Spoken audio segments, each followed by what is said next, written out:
Now, I hope you were paying attention during this whole CrowdStrike debacle where they had a cyber IT failure which caused disruptions worldwide. And of course, in my opinion, it's a preview to the cyber apocalypse, which is becoming more and more likely every single day as we get closer to the election, as we have escalation of foreign wars. A large-scale cyber attack that could have similar ramifications is becoming more probable. And of course, we're being told that this was just a faulty update, but it's just what we know. That's what we're being told. We don't really know what happened, but what we do know is that there were 7 particular issues that you would be likely to face if anything like this ever happened again on a large scale, because all of these particular systems were affected and could easily affect your daily life and in some ways your survival. So these are important takeaways that you should be paying attention to during this whole debacle. Now, before we get into that, I want to mention that Midway USA is the biggest supporter of the channel. And thanks to them, I can get out here, give you this information, and them being an online entity, I'm sure this may have affected them as well. And if you want to get better prepared and get all the equipment and everything you need, well, be aware that that might not always be available. So big thanks to Midway USA. Now, we're being told by the experts that are out there that this could last several weeks, which is a very long time based on some of the systems that have been affected by this particular situation. And like I said, regardless of whatever happens in the future, a cyber attack, a system failure, or another faulty update, which, is what happened, well, these systems are likely to fail then also. And this could be very bad for you, your family, or anybody else you care about in the sense of wanting them to survive. So the first issue that you should be aware of is the fact that there were flight delays, right? So we had lots of flights being backed up or delayed indefinitely because of this particular cyber IT issue, right? And what that would mean in the sense of preparedness is that if you are traveling, if you're away from your home and you're relying on some sort of transportation that's not yours, right? So you don't have your vehicle with you. You're relying on an airplane or a boat or whatever it is, okay? A train. All these systems could be easily affected and, well, obviously taken down in an instant. So you should plan on being stuck somewhere if you do travel frequently. And because of that, you should have preparations in place for how you'll react and what you'll do if that happens. Don't get caught off guard when you suddenly find yourself living at an airport for a week, right? That's not where you want to be. So first off, that's the issue that we can learn from this situation. The second thing that you should keep in mind in case of a future cyber attack is that during this particular CrowdStrike IT failure, we had a lot of 911 outages. 911 means you don't get any help if it's not available, right? And now people were able to call 911 in many places, but they didn't have access to their servers in order to appropriately inform dispatch and inform everyone else who was involved where to go or where the emergency was. So they were literally having to make landline phone calls or even send in handwritten notes in order to get the information across to the right people. So 911 is not going to be an option in a cyber attack. I think we all know that already, but it's just something to remind you that this just happened and 911 went out, so you won't have 911. And in fact, all of your preparations, for the most part, should be under the impression of, how do I get by without 911, right?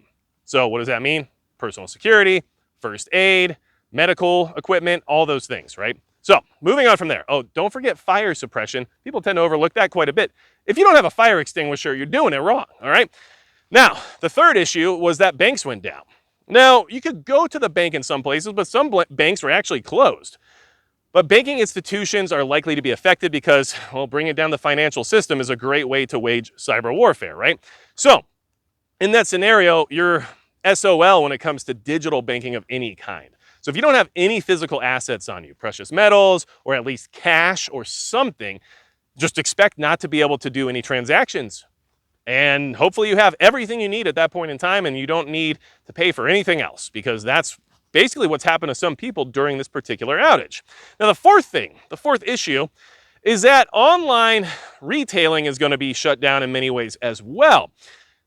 A lot of people rely on online retailers to get all the stuff that they need. They're even on subscription services at this point when it comes to their groceries or their medications or whatever else it is that they deem necessary.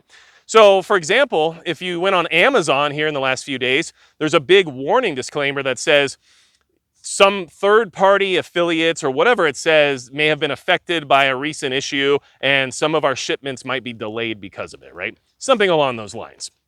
Well, good luck getting that thing that you thought you were going to have in time for whatever necessary activity that you had planned, right? Like, this is what you should be considering.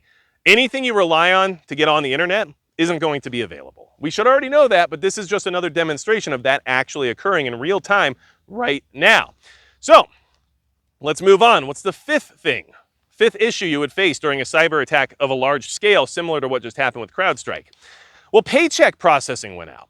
So if you're like many Americans and just many people out there around the world who currently live paycheck to paycheck, and you're honestly concerned about being able to pay your next bill or put groceries on the table or whatever it might be, right?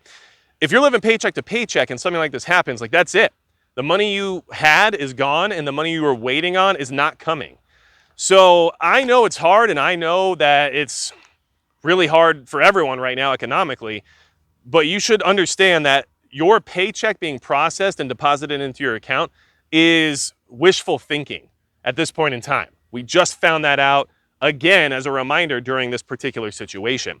And so if you don't have any level of money put away or just set aside for an emergency, you really have to consider what you can do to try to put that into place. Because right now, people who are dependent on those paychecks being processed might not have money for a while, right? Like I said, this could last a few weeks. A lot of people can't afford a few weeks of no income, right? So the sixth thing on this list of issues to anticipate during the cyber apocalypse, which I'm just going to have a great time in, I guess, is lack of access to your prescriptions. Pharmacies are down, their systems are down, they're not able to fulfill prescriptions that people require in order to have proper medication for whatever ailments they're trying to treat. So we talk about that all the time here in the preparedness community. It's a big hot topic, but in all honesty, you have to figure out a way to have additional medications on hand. And there are ways, like I've got a link in the description to a company that'll help you with certain prescription drugs and antibiotics and stuff like that. But like that's one of the only ways to acquire some of these medications in backup, right? In the sense of having additional medication, not just your usual regimen. So we know these things happen, they happen all the time, but you will not be able to go to the pharmacy and get the medication you need during a large-scale cyber attack. So that just happened right now with the whole CrowdStrike thing. Moving forward, what's the seventh thing on this list of issues that you should anticipate during a cyber attack or cyber outage or IT failure or whatever we're calling it at this point? Hospitals are canceling procedures. If you have a medical procedure lined up, there's a chance you might not receive it if there is something of this scale occurring once again. I don't know what else to say. That's what's happening right now to people who had non-emergency surgeries planned. But a non-emergency surgery doesn't mean it's something people don't need, right? It just means that it's not going to change the difference of life or death for them in that moment. But someone might need a knee replacement, or else they can't walk, and now they are stuck not being able to walk during a long-term grid down scenario in the sense of the cyber space realm that we all currently consistently deal in. So get your medical procedures done proactively. Make sure you're working on that right now. Make sure you're not dependent on that system during an emergency, if at all possible, right? I know it's out of our hands when it comes to scheduling things like that and when it comes to being able to afford them or whatever else it is, but in all reality, like get all your proactive medical stuff done right now, because if these systems go down, you will not receive that treatment. At least that's what we're witnessing right this second. And I'm not one who's going to want to have to try to fight my way into that program or that system once that time comes just because I waited, right? So do what you can now, but understand that those are the 7 issues that you should be very aware of being a problem for you if this ever happens, which it is happening right now, but just on a smaller scale than a nation or world-ending event, right? Like if the entire system goes down, things are going to get really bad really fast.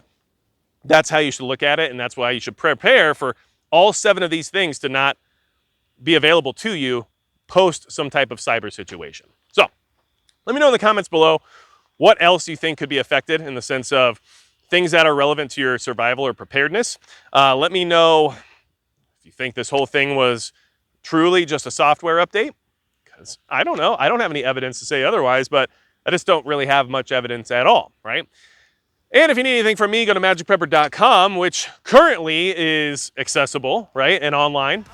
See how long that lasts, but it's there. And besides that, that's going to be it for Magic Prepper.